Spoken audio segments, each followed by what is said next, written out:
So what happened? What do we see? What do we understand from the exit polls? What do we understand from the word on the street the day after, where people, can now Monday morning quarterback these campaigns? What was it that drove this? And it is a decisive victory.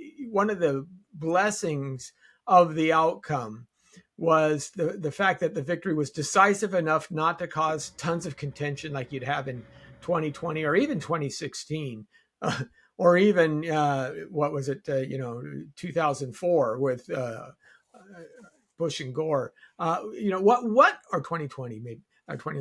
Anyway, what was the decisive aspects of this? What changed? Was it simply the issues?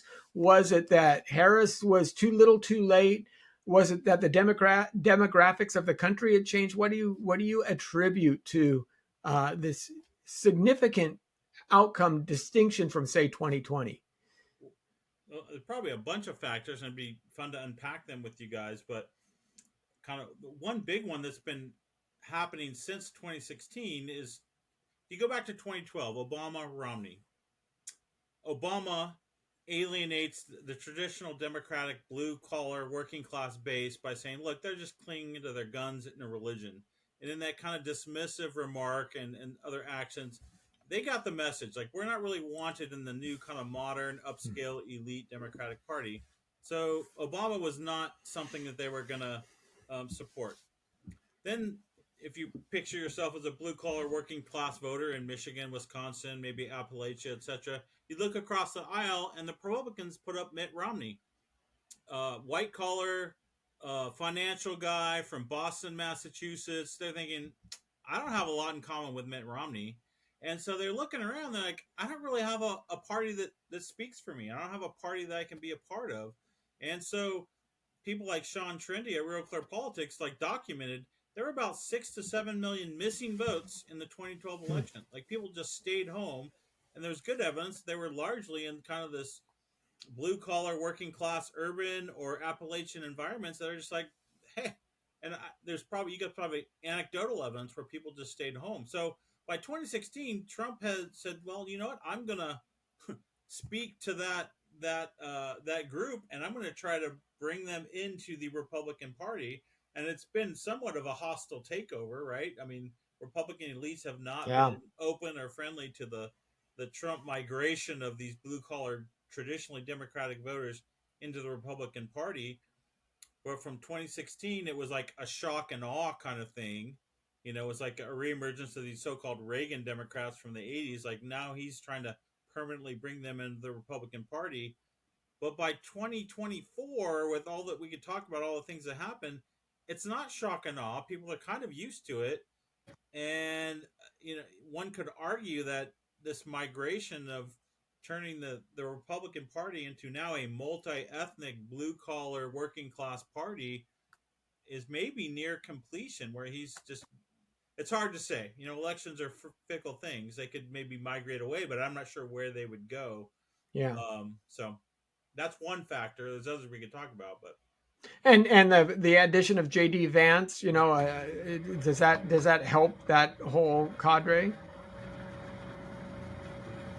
I don't know. I mean, this might be Dr. Guerra might know more on this as JD Vance's effect on the electorate. I don't know him well enough in that case, like his beliefs and his political standings. I know a little bit of it. I don't know how it Well, translated to the general his background population. is very blue collar Appalachia, so Yeah. He's also extremely brilliant, extremely outgoing, very ambitious. A lot of those things I don't think came through in the debate, which I think was very good. He kept a very moderated. You could tell like he knew his stuff. He didn't really reveal as much as he knew in response to Walz. He kind of let Walz kind of walk around the debate floor, so to speak, and then he would make comments to sort of nudge and like, okay, but let's have a serious conversation, which was good. I don't know him long enough to know if that's his personality, how much of it was showmanship. I knew that going into the debate and knowing Vance's background, for him to win that debate, he had to come off as a very like common dude just trying to make good policies and like let's just rally behind good sound economic policies, and he did that very well. and he sort of was able to make fun of Walz in a very common way without denigrating him too much, even though he did call him out a few times, being like, you just have like, and you got to see that just a little bit when he started citing the different laws and the interpretations and how they were being extrapolated, but he didn't reveal that side of him too much. I don't know if that would have been good or bad. I don't know. But I do think one of the biggest contributions is, well, two of them, is that Kamala is in fact not likable. I think people sometimes like underappreciate the fact that Kamala Harris wasn't even liked by the Democrats when she ran. Yeah. And the second part is that she just started alienating so many people. Like, she doesn't handle like being under pressure very well. She's a prosecutor, and she basically built her political career on threats of using her prosecutorial powers to embarrass people, basically. And when you're running for president, that doesn't work. And you could tell she was trying to figure out how to run a campaign and not be that person. And she's just not that person. She's a very vindictive, a very slimy kind of person, and she couldn't hide it. Yeah, I think and there's a couple of big stats about how fast her staff turnover rate is, and she's had a significant number of people who just can't work for her anymore.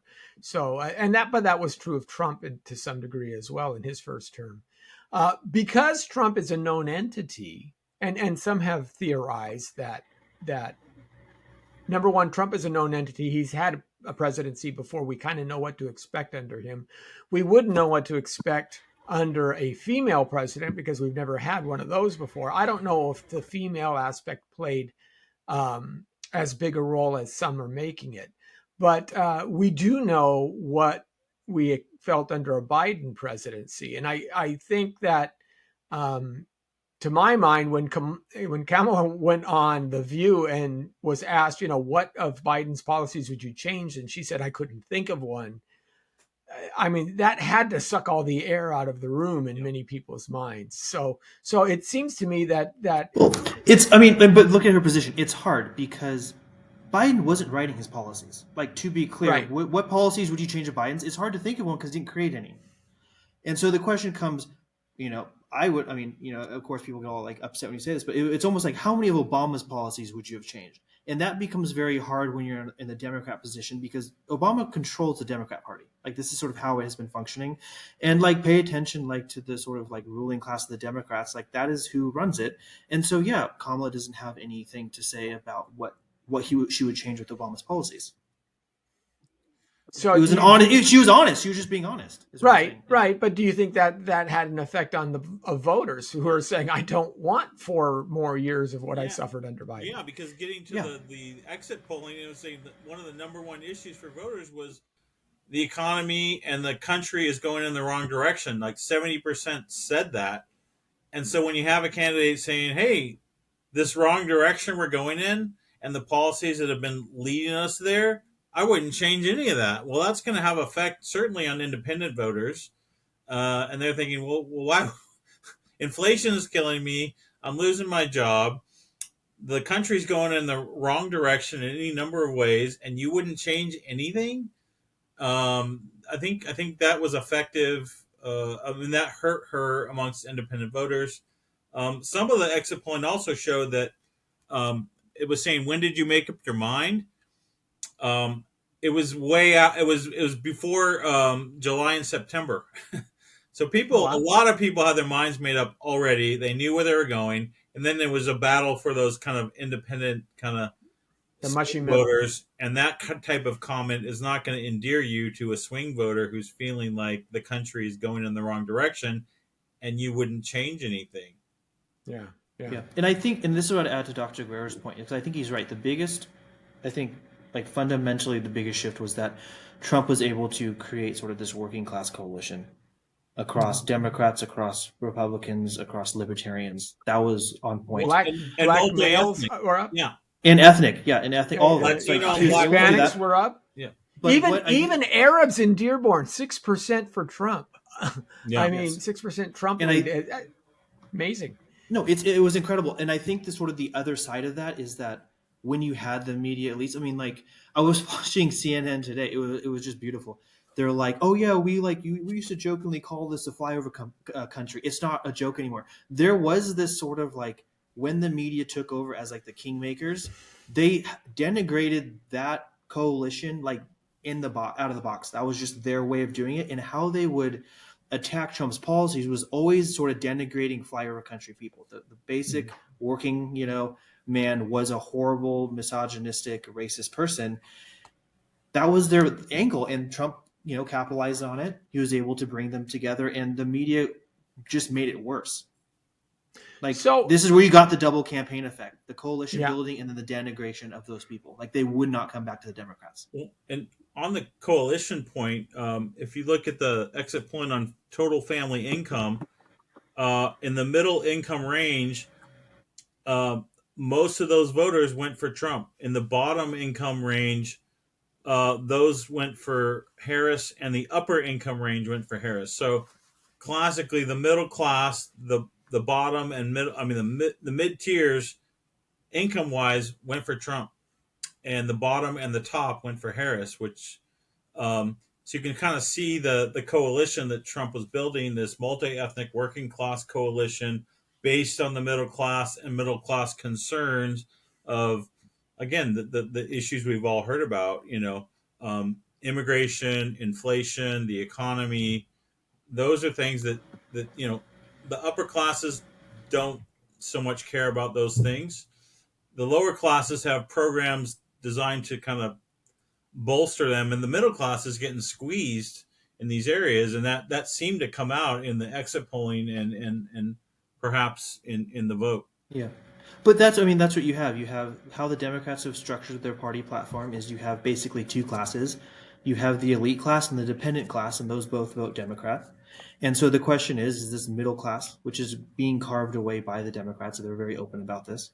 Every time they propose a new policy, it's always about those who can't do or function on their own. That basically is an attack on the middle class, sort of sideways. And that's what Trump did, was he was able to create. The American middle class has been hit the hardest. We know this through COVID. They're hit the hardest by shutting down their businesses. And you can track this down for 8, 10, 12 years where they've just been hammered out.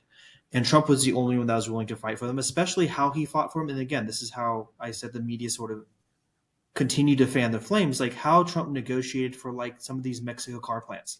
He was belligerent, hardcore, denigrating, all those sorts of things to get the jobs back into America. And then the elite class would be like, well, that's not how you negotiate. That's not how you build policy. That's not how you work through the process. But all these sort of managerial kind of elites is not how the middle class speaks. They don't do those sorts of things. That's not how they function. I think Tony or one of you guys sent it was a Twitter post going down the European view and why Europeans can't understand the American victory. Konstantin And that is Kisin posted. yeah, and it was and it was very insightful because it does explain something very unique about the American middle class that the media elites and the Democrat Party do not understand. Yeah, Nor they do believe in meritocracy. They want to, yeah. Yeah, the elite class isn't based on meritocracy. No. It's based on networking, social organizing, networking, and your pedigree, right? Did you go to Harvard? Do you have the right? Yeah. Where do you summer? Things of that nature. Whereas the idea of, and this is really what the American dream is, isn't it? It's if I work hard enough, if I put enough effort into it, I should be able to make a better life for myself and my children. And even the polls, you start to see these things. Hey, this is the first generation where people believe that their children will be worse off than they are. And that kind of corresponds with this middle class malaise and this really existential angst about making it better again, about recapturing America. Two other things that come out to me in the exit polls. One is there's not much to say about it, but in terms of age cohorts, because I'm a Gen Xer, Breakfast Club, all that stuff.